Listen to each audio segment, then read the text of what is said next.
Di balik ambisi nikel Indonesia, tersimpan nestapa warga. Jika orang tua saya masih hidup, pasti habis air mata mereka. Karena semuanya habis. Bagaimana industri nikel di Halmahera Tengah dan Timur mengubah kondisi lingkungan dan sosial? Mereka mereklamasi dengan menggunakan limbah nikel, dan itu wilayah tangkapan nelayan semua di Kabupaten Halmahera Tengah, di Desa Gemaf, Desa Lelilev. Memang kalau kita mau bilang tidak senang, karena kita kan butuh uang. Jadi ya senang juga. Kami berkunjung ke sana untuk mendengar suara masyarakat. Pusat industri nikel di Halmahera Tengah berada di Lelilev, Tanjung Uli, dan Gemaf. Lagu yang dinyanyikan tetua adat ini syarat dengan pesan pentingnya menjaga alam warisan nenek moyang. Ini cerminan keresahan warga di Sagea dalam menanggapi perluasan pertambangan hingga ke desa mereka. Halmahera Tengah kaya akan sumber daya mineral, salah satunya nikel. Kawasan industri nikel ini diresmikan tahun 2018 dengan luas mencapai 5.000 hektar dan terus dikembangkan di bawah pengelolaan PT Indonesia Weda Bay Industrial Park IWIP. Kami hidup tergantung pada alam. Kami membutuhkan air dan tumbuhan. Susah sekali air sekarang. Dulu masyarakat masih bisa mandi di sini. Terus masih bisa ambil karang-karang ini. Tapi sekarang tidak bisa lagi karena sudah ini ada lumpur-lumpurnya. Kita rasa sedih masyarakat. Dulu kita sungai ini kita bisa minum, bisa pakai tangan juga bisa. Tapi sekarang kita tidak bisa lagi. Jadi kita beli air gelong ini di kios-kios. Kalau banjir itu sampai di sana. Jadi desa ini itu tenggelam. Jika orang tua saya masih hidup, pasti habis air mata mereka. Karena semuanya habis. Penelitian Aksi Ekologi Emansipasi Rakyat AEER mendeteksi Sungai Kobe mengalami sedimentasi. Di saat kemudian kawasan hutan itu kemudian gundul, dilakukan kegiatan penambangan di area sana, sedimen-sedimen atau material pasir ini kemudian dengan mudah terbawa oleh air hujan masuk ke sungai. Nah, ini yang kemudian membuat Sungai Kobe, termasuk juga Sungai Akedoma, ini menjadi keruh.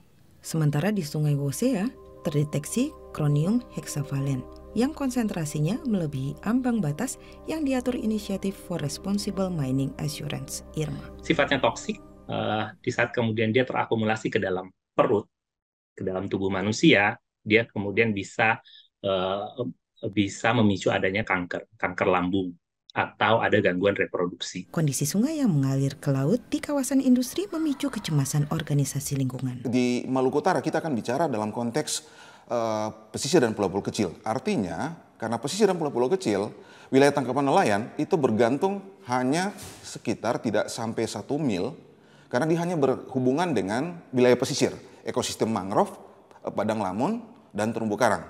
Nah, wilayah itu yang saat ini berubah dalam konteks pengembangan industri IWIP itu berubah dan itu direklamasi. Mereka mereklamasi dengan menggunakan limbah nikel, dan itu wilayah tangkapan nelayan semua di Kabupaten Halmahera Tengah, di Desa Gemaf, Desa Lelilev. Itu desa yang menjadi ring 1 tambang. Akademisi dari suku Sawai ini bertahun lamanya menolak kehancuran lingkungan di kampung halamannya. Jadi sebenarnya di sini, ini daerah ini bukan daratan yang asli, tapi ini semuanya direklamasi. Jadi mulai dari Lelilev Sawai sampai Gemaf itu semua hutan mangrove. Ada hutan mangrove-nya, terumbu karangnya bagus. Dan karena dengan adanya terumbu karang, hutan mangrove, maka masyarakat itu ketika memancing ikan, mencari ikan, itu dengan mudah mendapat ikan. Tapi ketika hadirnya IWIP ini, dia melakukan reklamasi, maka masyarakat susah untuk mendapat ikan. Jika sebelumnya dalam 1 mil saja bisa mendapat ikan, kini nelayan harus mencari ikan lebih dari 2 mil. Tidak jarang nelayan juga membeli ikan. Sebagai nelayan, udah banyak yang beli ikan sama masukan dari luar, pasukan dari luar. Ya. Karena sudah agak susah cari ikan sekarang. Ya, kalau mau menghadap ke pihak pemerintahan, saya pikir saya koordinasi sama teman-teman itu agak sulit. Ya. Jadi tidak ada jalan untuk ke pemerintahan. Gitu. Aktivitas industri dapat dilihat dari atas perahu. Jadi ini smelternya ini yang ada di sini. Ini semua smelter. Dan tiap hujan itu limbahnya dibuang. Ini panas sekali ini. Ini panas airnya. Nah, kalau yang ini itu PLTU untuk PLTU kan pabrik dan baru mau dibuat. Yang beberapa itu udah selesai, tapi yang ini baru mau dibuat pabrik. Hasil pengukuran AEER menunjukkan bahwa di jalan dekat PLTU Batubara, konsentrasi PM10 di area tersebut melebihi kriteria yang ditetapkan oleh IRMA. Di luar kawasan industri, itu ada 2 desa yang menjadi concern. Itu di Lelilef Sawai dan di Lelilef Weibulan. Nah, di 2 desa ini, partikulat debunya untuk PM10 dan PM2,5. PM10 itu debu dengan ukuran kurang dari 10 mikron, PM25 itu debu dengan ukuran kurang dari 2,5 mikron, itu konsentrasinya tinggi. Dia bisa melebihi konsentrasi yang diatur oleh IRMA, bisa juga melebihi konsentrasi yang diatur oleh peraturan pemerintah nomor 22 tahun 2021. Lalu, apa kata pemerintah setempat atas tingginya polusi udara di wilayah itu? Polusi udara ya, pasti debu ya. Karena ini masih tahap prakonstruksi. Jadi belum masuk pada tahap konstruksi ya. Jadi struktur lahan di daerah Weda Tengah sampai di Gemaf sana itu adalah struktur lahan yang berbeda. Dia mengandung batu kapur ini. Jadi mudah sekali, apalagi dengan sekarang kendaraan berat, aktivitas mining itu makin tinggi,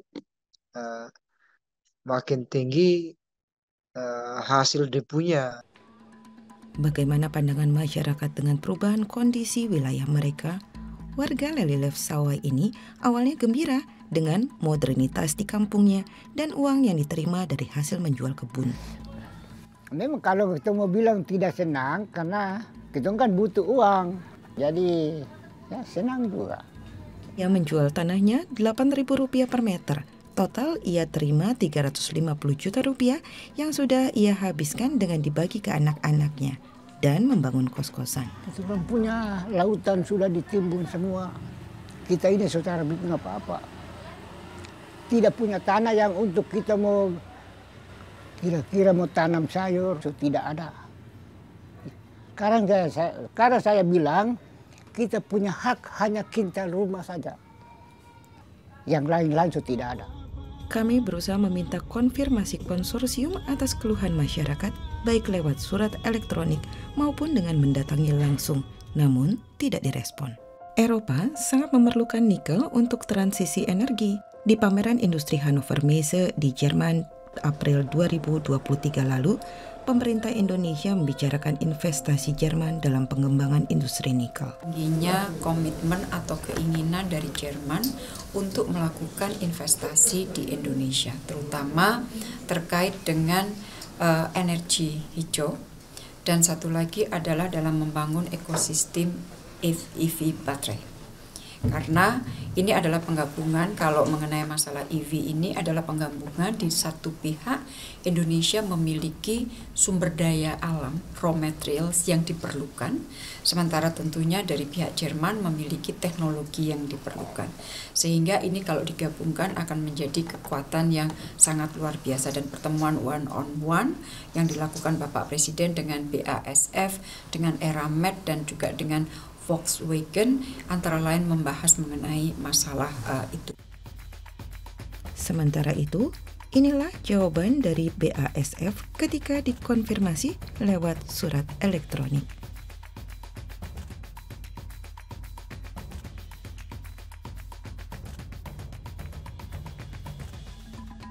Apakah pembicaraan tingkat tinggi itu sampai didengar warga di pedalaman Halmahera?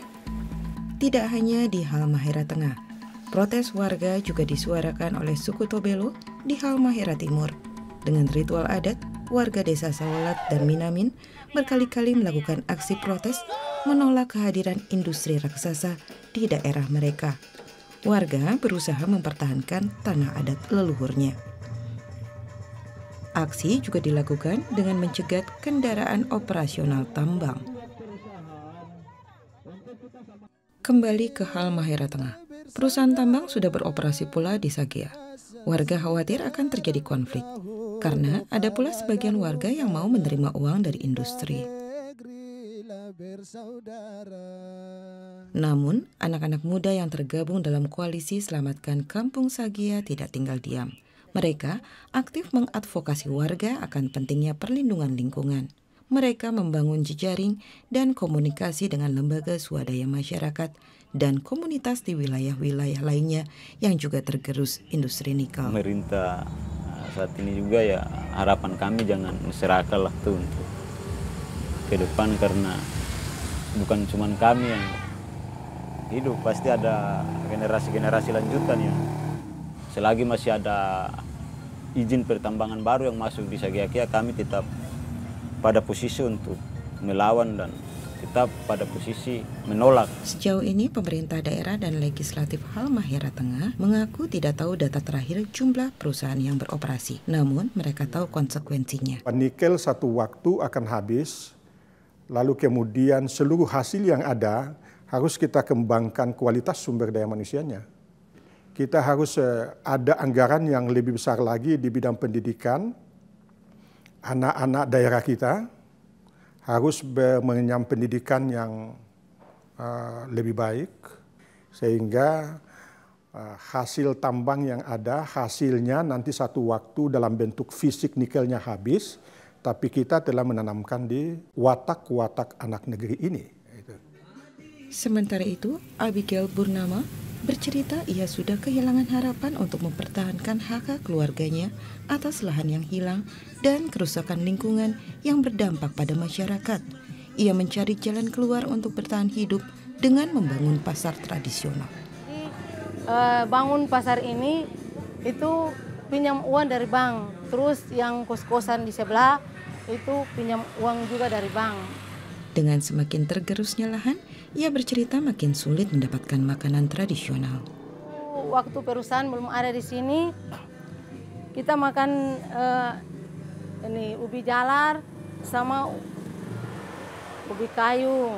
Ubi kayu ini diolah menjadi sagu. Kita punya makanan pokok itu sagu, tapi sekarang sagu sudah tidak ada. Jadi kalau kita makan sagu itu harus orang dari luar jual baru kita bisa makan, kita beli. Satu hal yang dipesankan tetua di Halmahera Tengah ini lewat syairnya. Perusahaan-perusahaan pendatang boleh mengambil sesuatu dari tanah mereka. Namun, mereka memohon agar alam mereka tetap disisakan.